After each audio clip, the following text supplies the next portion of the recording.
Hi everyone, my name's Chris Collin and I'm going to read Funky Chicken's second adventure, Funky Chicken Chooks in Space. And this is his search for intergalactic funkiness. And I just want to mention, I was very excited that this book won the Speech Pathology Australia Book of the Year.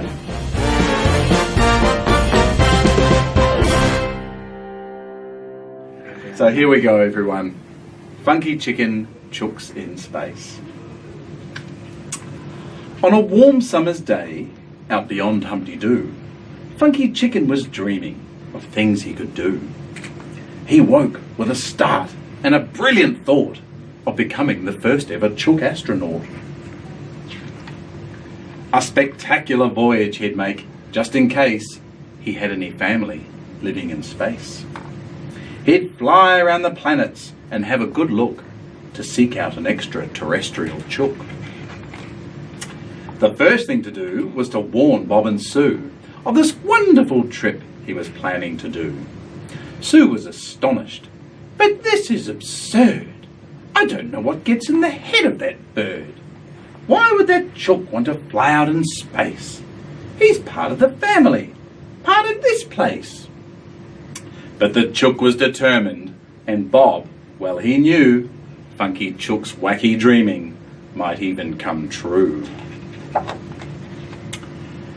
Sure enough, by next morning, the chook and his friends were building a rocket from old odds and ends. A fuselage made out of wrought iron sheets, a pilot's chair crafted from antique car seats, a porthole created from scrap in the shed, a funky glass helmet to cover his head. All of the junk that was lying around was destined for sure to end up spacebound. A month and 2 days was all that it took to finish that spaceship designed for a chook. And on a clear dawn in the middle of May, the rocket took off and the chook was away. First stop on the way was a planet called Zood. The people who lived there were really quite rude. The chook asked politely, "Did you ever see a creature as splendid and brilliant as me?" The leader, who had a big wart on his head, had a very rude answer, and here's what he said. "We've no time for chickens who think they're unique. Get away from our planet, you feathery freak." Very rude. So the chicken took off with a hiss and a roar. He flew that ship faster than ever before. He was in such a hurry to find the next place that something fell off, drifting out into space.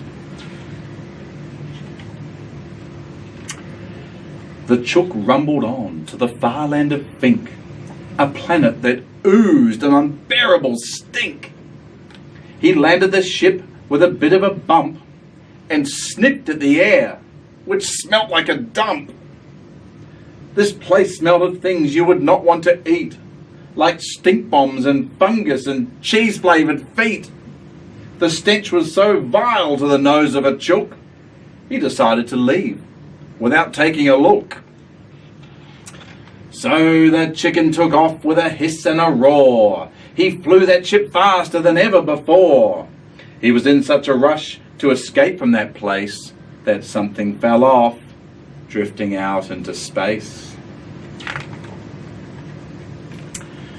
The chook rattled on to a planet called Grots, where everyone's bottoms were covered in dots.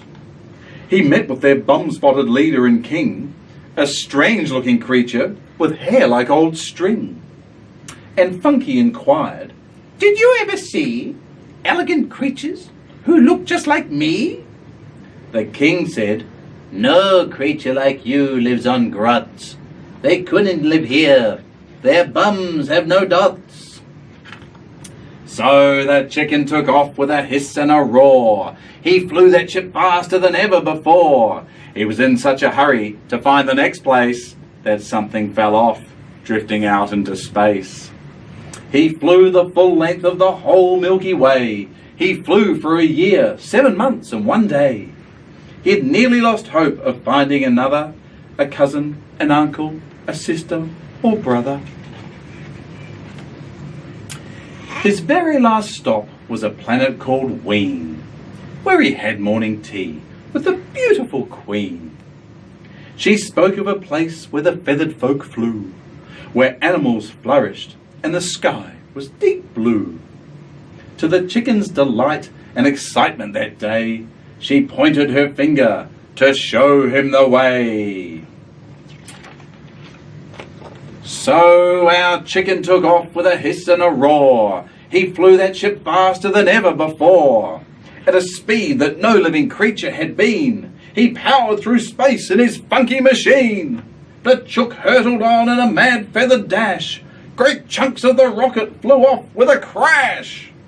And when he touched down, with a bit of a clang, the ship fell apart with a very loud bang.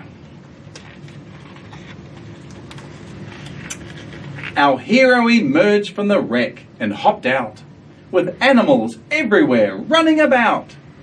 And he knew he was home, out beyond Humpty Doo, back on the farm with his friends Bob and Sue.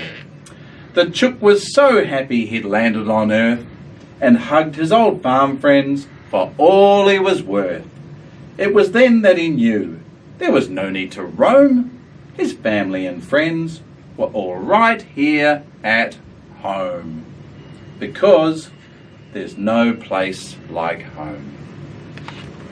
And that was Funky Chicken Chooks in Space. Thanks everybody. Bye.